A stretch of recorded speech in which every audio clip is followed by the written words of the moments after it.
identities. The two big null identities in vector calculus are the following.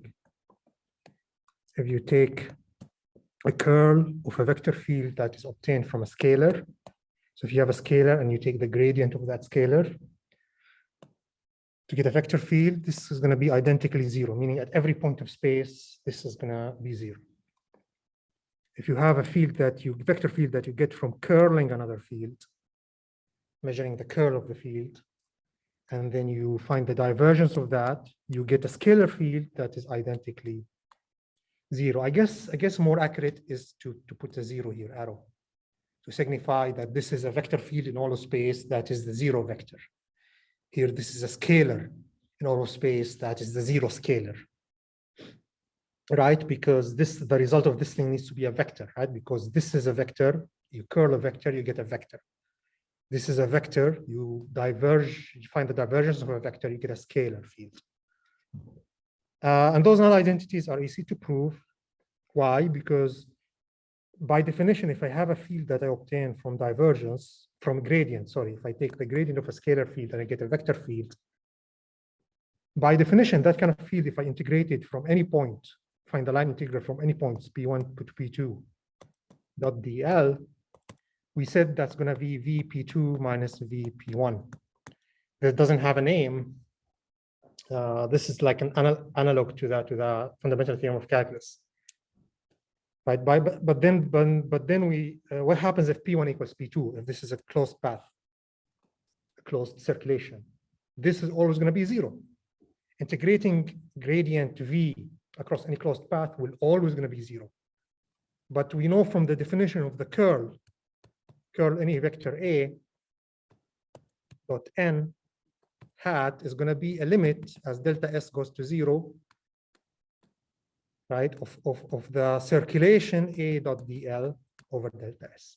So it's going to be an integration over a closed, a small infinitesimal circular path. And for a field that such as grad V, we know those kind of integrations will always be zero. So we know that this curl, this is how we calculate the curl. So we know wherever we calculate the curl of such a field where A is grad V, we know that because of this is always going to be zero. So that's easy to see. What about the second identity? The divergence of a curl field, a field that you obtain by curling another field. Well, we know from Stokes' theorem that if I integrate a curl over a surface, that's going to be equal to the circulation on the boundary, right?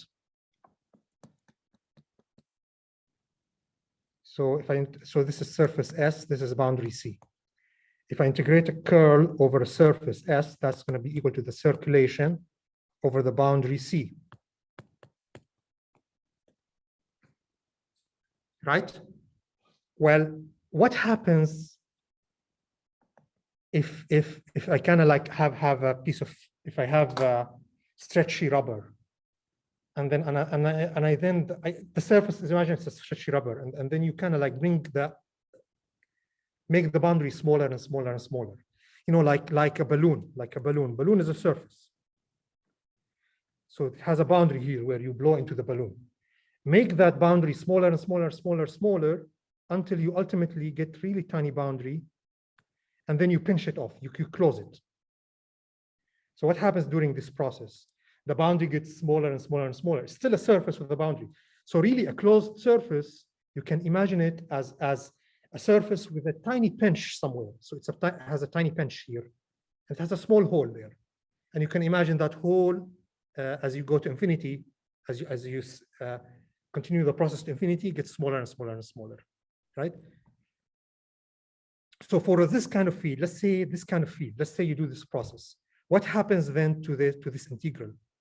The boundary is getting smaller and smaller and smaller. So this integral is getting smaller and smaller and smaller on the boundary. So what this is saying is that if you have a curl field, the surface integral of the curl field over any closed surface has to be zero. Because as you're approaching a closed surface, that tiny pinch at some point in the surface is getting smaller and smaller. So this circulation is getting smaller and smaller, and it's approaching zero. So this is, imagine this is like at the edge. This is a tiny circulation here, this tiny boundary. So this is getting smaller, right? And it's approaching 0. Therefore, when you close up the surface, pinch it closed, a curl field, when you find a surface integral over closed surface, gives you 0.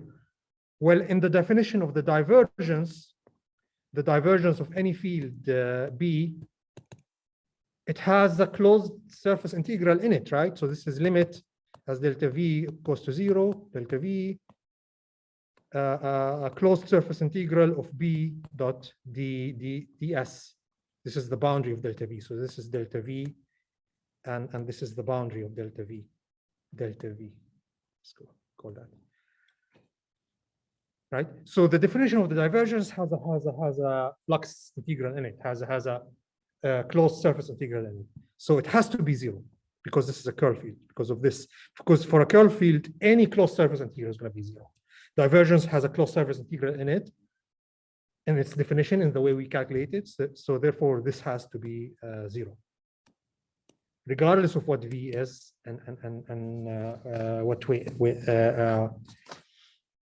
A is.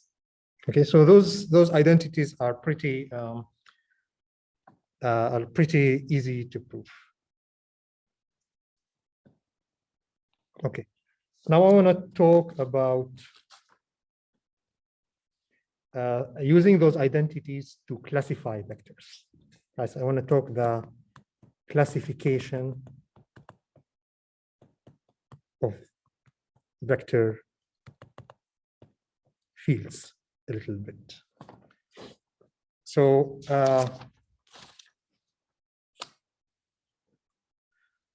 so those are the identities. So let's start with the first identity.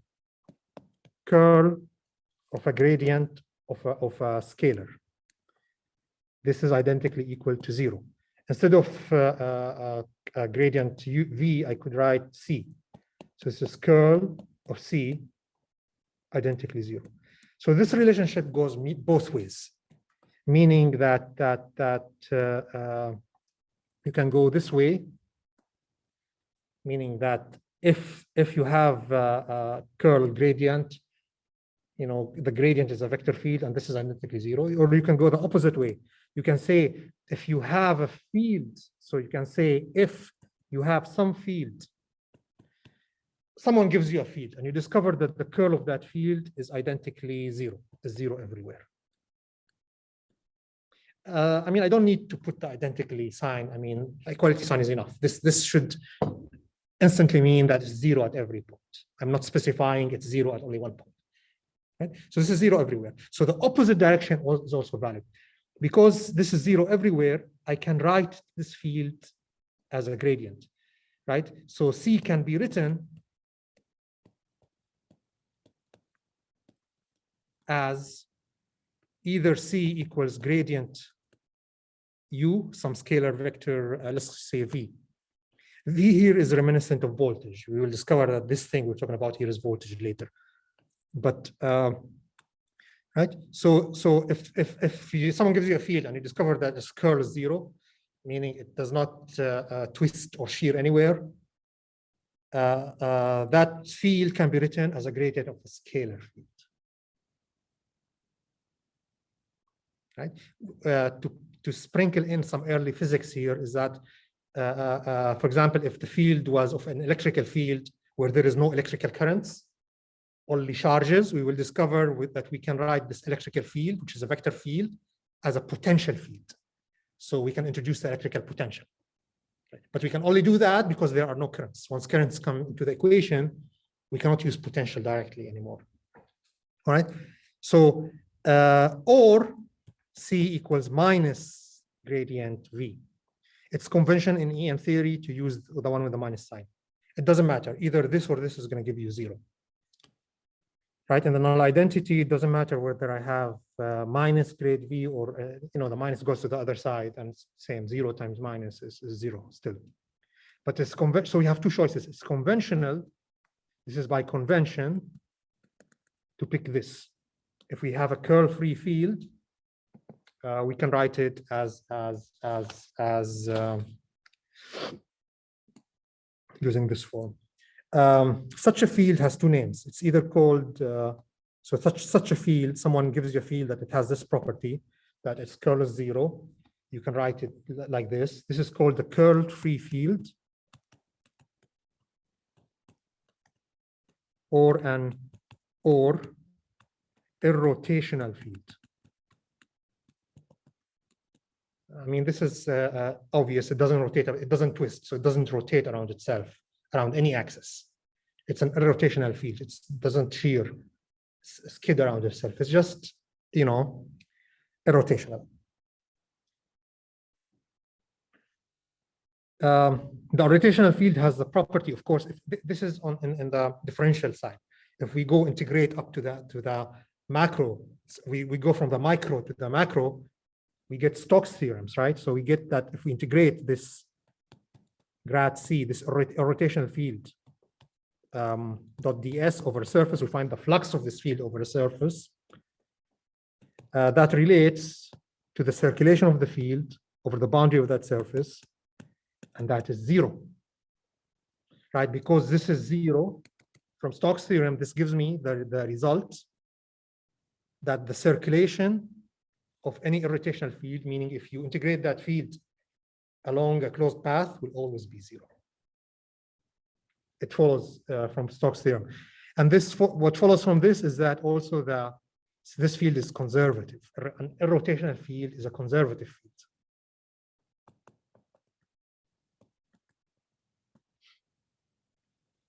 All right. Okay, so this is the first kind of, someone gives you a field and it turns out the curl is 0 everywhere. Right? That's an irrotational field. What about if someone gives you a field where the divergence is 0 everywhere? So let's go back to the second identity. The second identity states that the divergence of a curl, right, is 0, identically 0. We can write this as the divergence of some field B. And again, this is good both ways, meaning we can go this way or we can go this way. We can say if someone gives me a field B that is whose divergence is identically 0 everywhere, right? That tells me that I can write, so if someone gives me some field B, if someone gives me B where divergence B is 0 everywhere, let's just say equals 0. So it follows that I can write B as the curl of some other vector. It follows that I can write B that so the null identity goes both ways, right? And we call such a field a divergence-free field. Divergence-free field, another name or solenoidal field.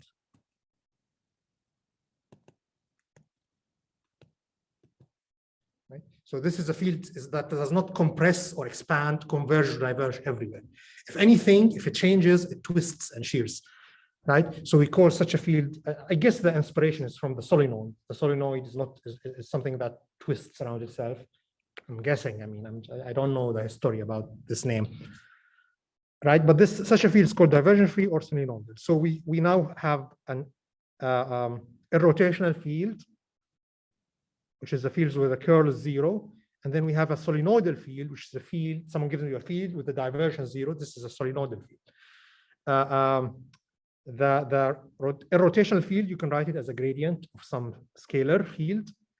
The solenoidal field, you can write it as a curl of some vector field. So this is on the micro scale. What about the macro scale? You know, so we have to go now to what the Gauss's theorem, divergence theorem. So if we take the divergence and we integrate it over a volume, it's a scalar field. That's what we can do. We can integrate it, sum it up over a volume. dV, that's going to be the integration over the closed boundary, B dot ds. But since the divergence, since this is a solenoidal field, it does not compress and expand anywhere, this is going to be identically 0 everywhere. So you integrate everything is going to be 0. So this whole thing is going to be 0. All right. So a solenoidal field will have the property that if you integrate it over a closed surface anywhere, the surface could have any shape, it will always be 0. The flux on this closed surface, out of this closed surface, is always gonna be 0. Right, the circulation for a rotational field, the circulation is going to be 0. The field does not circulate around itself, does not twist. For a solenoidal field, the flux out of any closed surface is going to be 0. I think there's an example in the book where you have to prove the identities directly by plugging in the formulas for the identities. I mean, I don't think that's necessary. It's algebra, but I don't think it's necessary because it's really obvious why those have to be true just from the definition of the divergence and the curl. Okay. However, not all fields, right? So someone might give you a field, it might be rotational. Someone might give you a field, it might be solenoidal. Someone will give you a field that is okay, not either, right? So how do we classify those fields? Well, it turns out those fields can be considered as a mix of both. So those two classifications, it's not like we have 3 classifications. No, we have 2 basic classifications, and then any other field is going to be some mix of the 2. That's what it turns out. That's where things are headed, right? So there are 2 fundamental classifications. And then a general field will be a mix of the 2. This sort of statement spells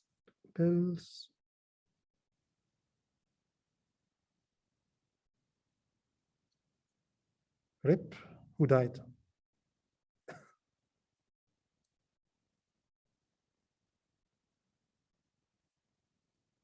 Anyway, I don't know what they're blathering about.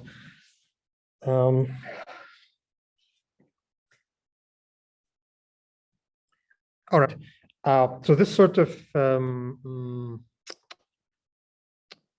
statement falls from something called Helmholtz theorem. Helmholtz theorem.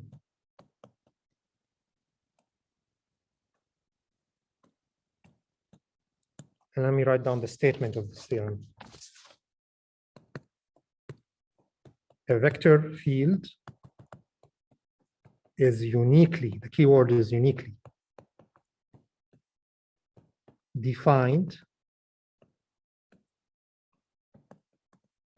within an additive constant, meaning there can be a constant added everywhere in space, right? By specifying its divergence and curl. This is essentially the statement that you don't need more than, if someone gives you a field and you calculate its divergence and you calculate its curl, and you know the 2 things, you don't know what the field is, right? But you know its divergence. Someone gives you, hey, this is a field, and this is its divergence, and this is its curl. You have now enough information to reconstruct the field, right? You don't need more information than that. And mathematically, we can specify Helmholtz theorem as follows. I can write any field B as the gradient of some scalar U function plus the curl of some vector A. Right? So I can write any field as the gradient of some scalar function and the curl. And in practical terms in electromagnetics, when we go to the theory, it turns out that this U turns out to be the electrical potential, the static, electrostatic potential. This A turns out to be something called someone sent something. This A turns out to be something called the magnetic vector potential.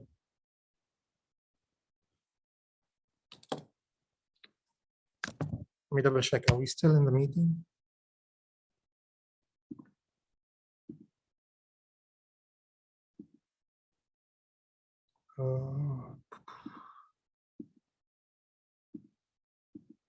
Why do I feeling we lost the meeting somehow?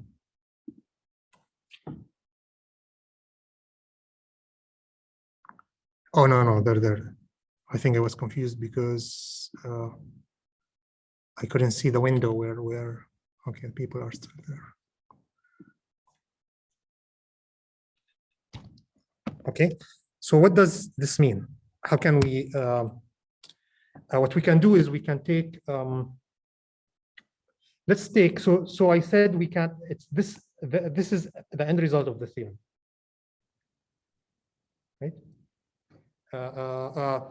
This is the,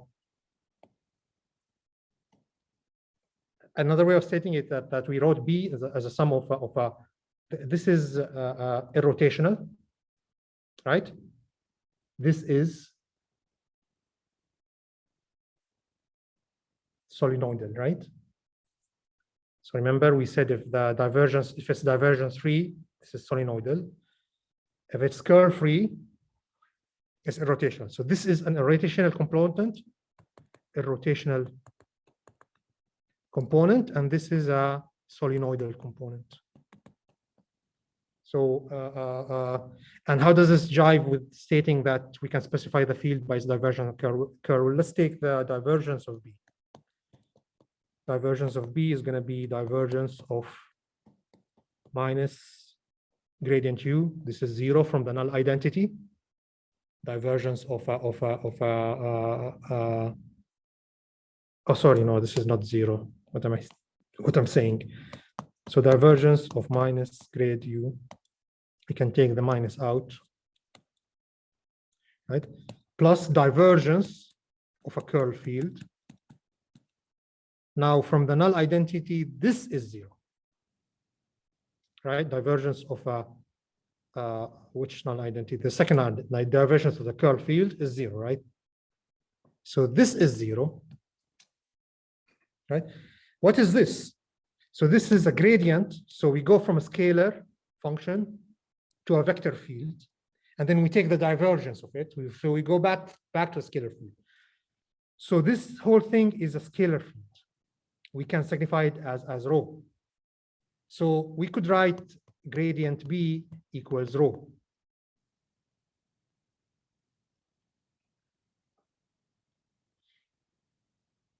Right? So this is what we mean. We can specify the field by its divergence, because we can write this. What this is signifying is that if I have a field B, I can think of rho as the source of the field.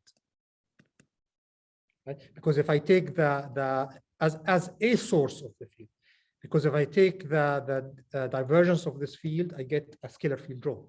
So I can imagine rho being the source of that field. Okay, so this kind of field has a divergence that's not 0. The general field has a divergence that's not 0. That's some scalar function. I don't know what U is. I'm just know that the result is going to be some scalar function. So this kind of field is called a non-solenoidal field. Opposite of solenoidal. Okay. What about when I take its curl? Of course, rho could be 0. Might turn out that rho equals 0. Then it's going to be a solenoidal field. What about the curl of B? Well, I take the curl of both sides, curl of the gradient of U. This is instantly going to be 0 from the null identity, plus the curl of the curl of A, right? I don't know what this is. I don't know what A is. I know this is definitely 0, but I know A is a vector field. Curl A is going to be a vector field. Curl A is also going to be a vector field. So vector field, curl it, you get a vector field. Curl it again, you get another vector field. So this is some sort of vector field, right? So now curl B is not 0. So it's not an irrotational field. It has some, this is a vector source of the field. So this we call a rotational field. And we can write curl B equals J. So the statement that I'm trying to make is that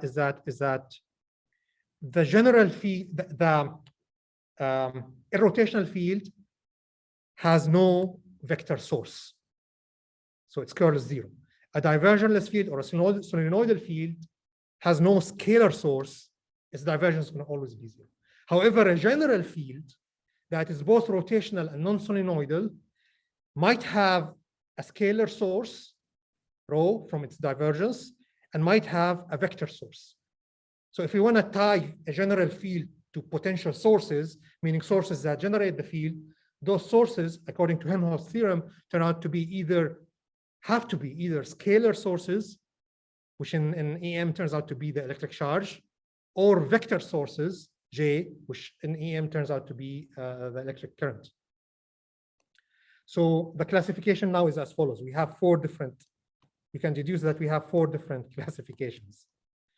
Let me see. And you can see there are 2 options, right? So that gives me, each option is one or the other. So that's 4 different permutations. So we either have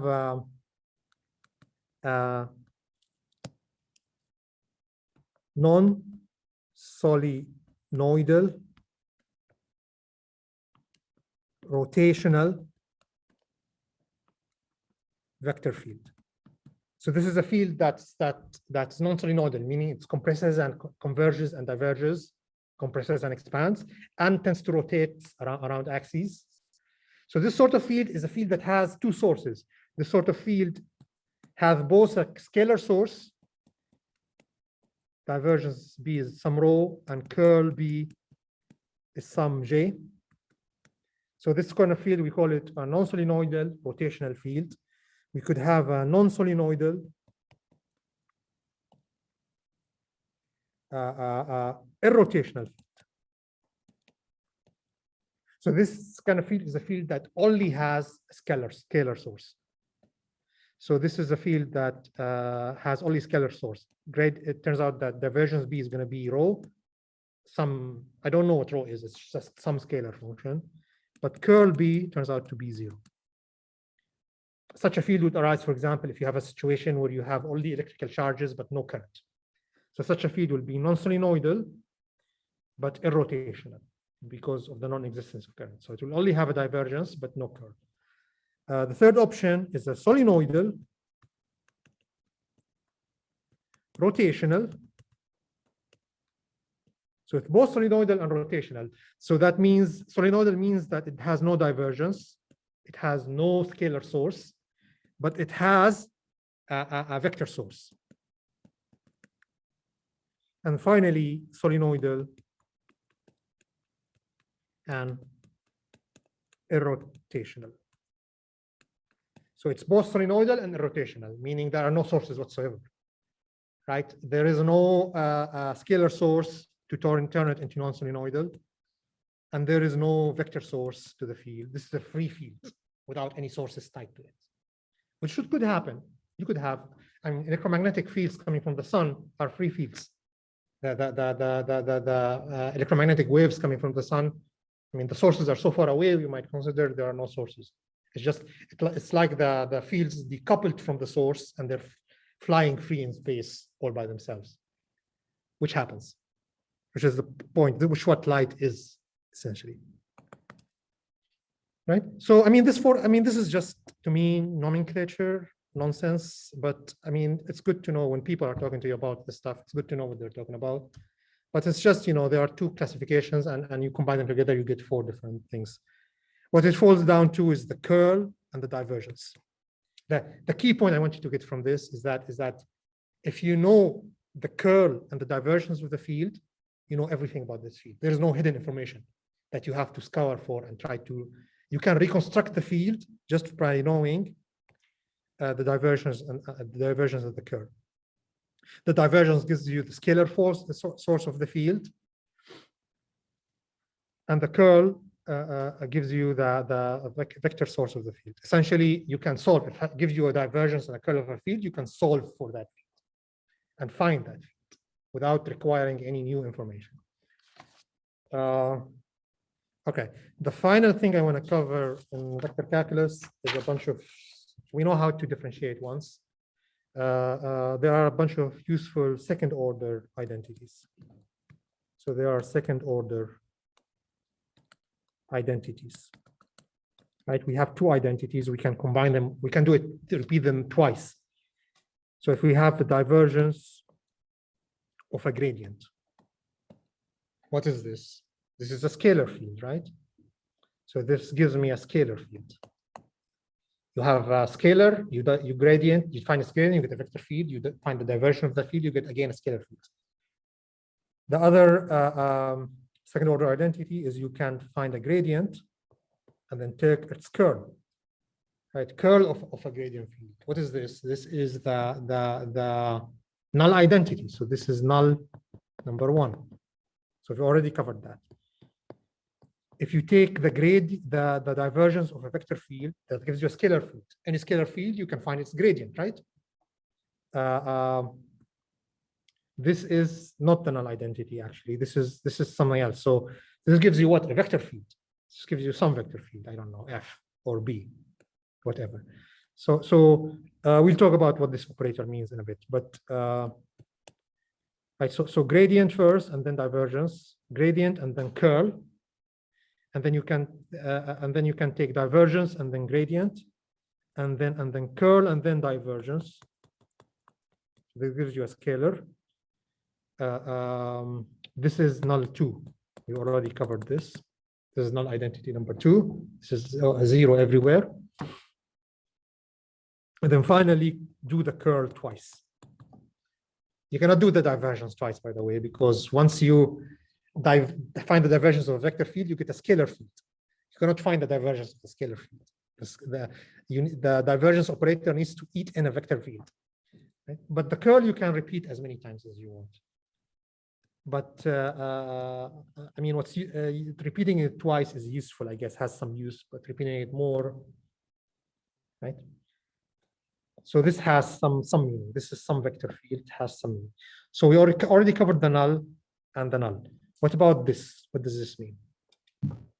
Well, what does this operator do? What does gradient, if I have, what is gradient U? Gradient U is du over dx, x hat, in Cartesian coordinates, plus du over dy, y hat, plus dz, no, not dz, du over dz, z hat. Okay? And then you take the divergence of it. What did we find the divergence in Cartesian coordinates to be? You take the x component, you integrate it with respect to x. So this is now a second integration with respect to x.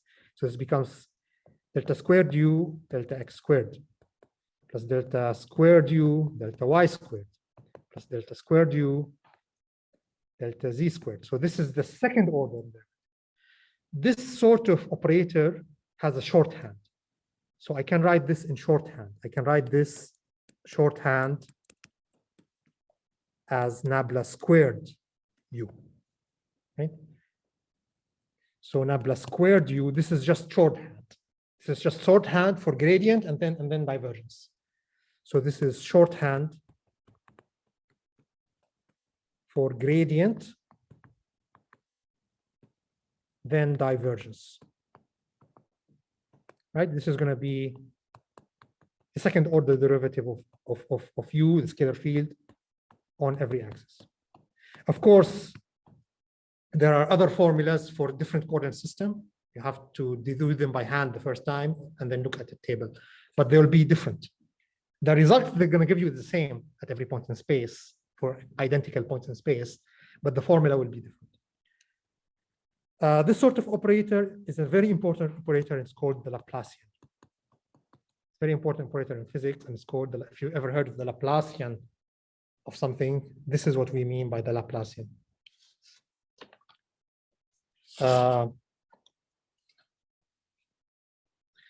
There's something called, okay, so now we covered this, the Laplacian.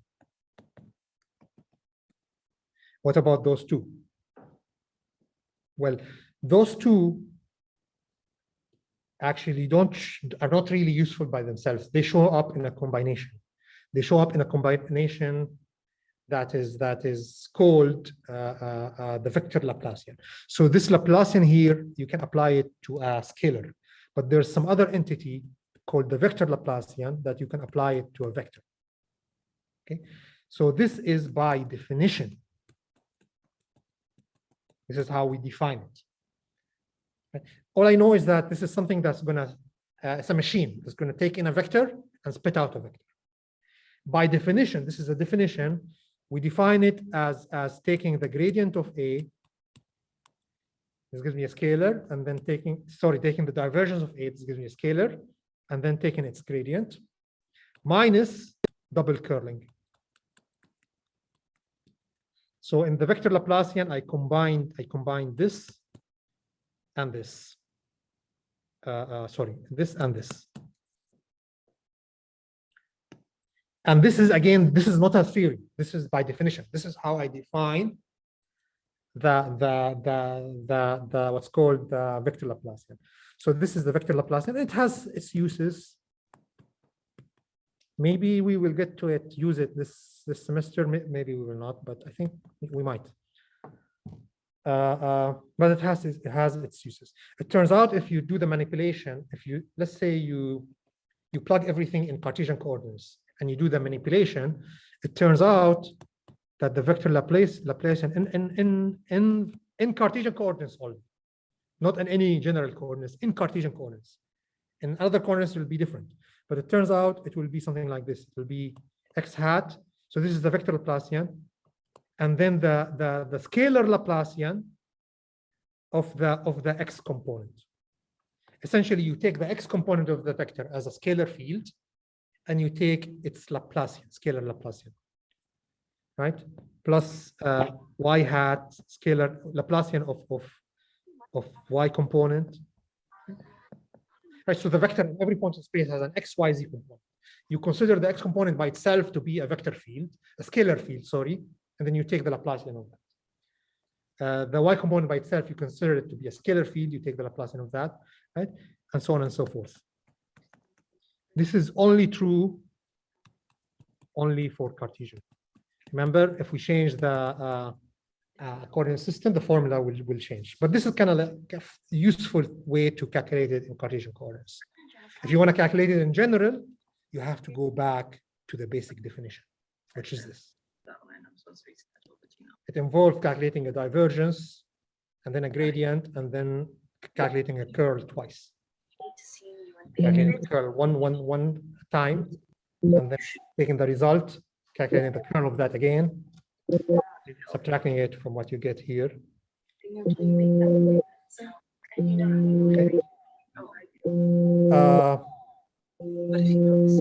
Leibniz rule.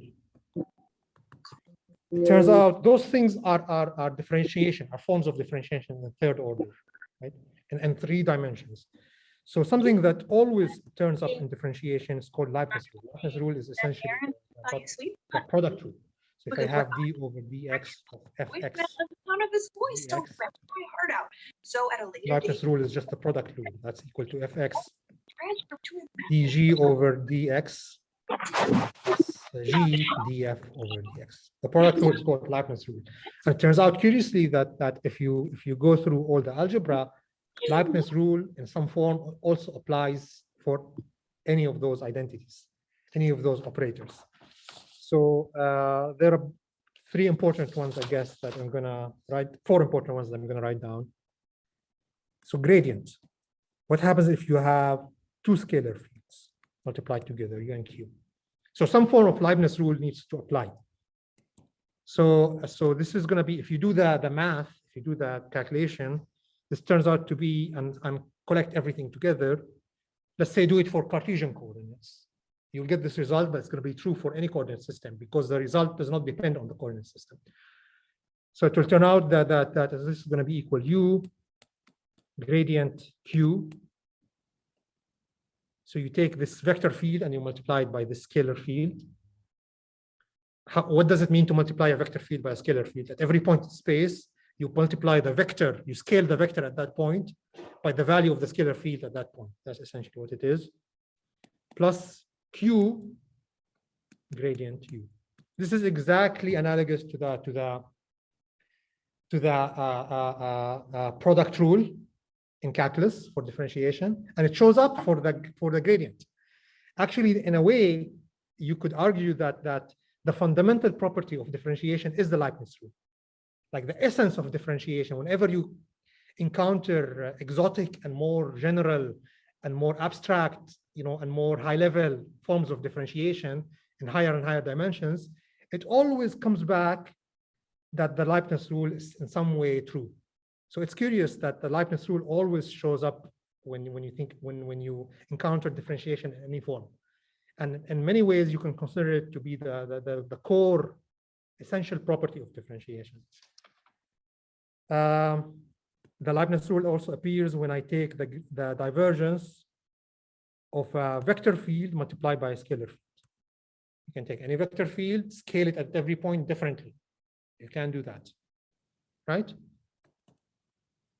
For example, you can have a wind speed field. You can scale it at every point by a temperature field to give you what the changes in the wind speed could be. I'm just giving you just an example at the top of my head. But when you take the divergence of such a field, the Leibniz rule applies. So you'll get something like of course, there'll be some changes, but you'll get something like A dot, sorry, not A, what am I saying? You get U divergence A, so you can take the U out, but then you have to add a correction term. So you can take grad U dot A. So notice you applied the differential operator on the second term, and then plus another term where you apply the differential operator on the first term. So there are always two terms. You apply the differential operator on one term, and in the second component, you apply the differentiation operator on the second component. So here, nabla is applied to A, and then in the second term, nabla is applied to U. So this is again a form of the Leibniz rule. What about gradient A cross B? This turns out, well, I have to apply the divergence to B, right? This turns out to be interesting. This turns out to give you a minus sign, and then the divergence turns into a curl B. Does this make sense? Yeah, this is a vector field, this is a dot. A vector field, dot a vector field is a scalar field. This should give me a scalar, so it makes sense, right? Plus now apply the operator to the first component, first element, A dot B. Again, I'm not going to prove this. If anyone wishes to kind of go through the algebra to prove this, but this is ultimately the result, and it is some form of Leibniz rule. And then finally, curl U A is just going to be take U out, curl A, plus take the divergence of U and cross it with A. So notice the operator applied to the A term, the operator applied to the U term. So this is Leibniz rule or the product rule in 4 forms. Some of those will be useful. We'll use them when we talk about the energy in the electromagnetic field. And with that, we are done. We are done with vector calculus, and we are ready to go into electrostatics.